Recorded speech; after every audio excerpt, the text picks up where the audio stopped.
झारखंड राज्य स्थापना के दिवस की पूर्व संध्या पर आज साहिबगंज में सुबह ए झारखंड कार्यक्रम के तहत पारंपरिक संथाली लोक कला नृत्य का रंगारंग का प्रदर्शन किया गया।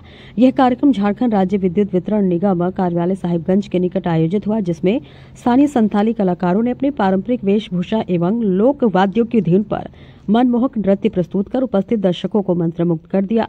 कार्यक्रम का उद्देश्य झारखंड की समृद्ध लोक संस्कृति, परंपरा और कलात्मक धरोहर को जन जन तक पहुंचाना था। कलाकारों ने झारखंड की अस्मिता, एकता और सांस्कृतिक गौरव को नृत्य के माध्यम से जीवंत रूप में प्रस्तुत किया। स्थानीय नागरिकों ने भी बड़ी संख्या में कार्यक्रम में भाग लिया और कलाकारों की प्रस्तुति की सराहना की। आयोजन स्थल पर उत्साह और उमंग का वातावरण प्राप्त था। झारखंड स्थापना दिवस की पूर्व संध्या पर आयोजित यह सांस्कृतिक कार्यक्रम एकता में विविधता की झारखंडी पहचान को सशक्त रूप से प्रदर्शित करता है। स्वतंत्र भारत न्यूज की रिपोर्ट संजू कुमार, जिला ब्यूरो चीफ, साहिबगंज के साथ।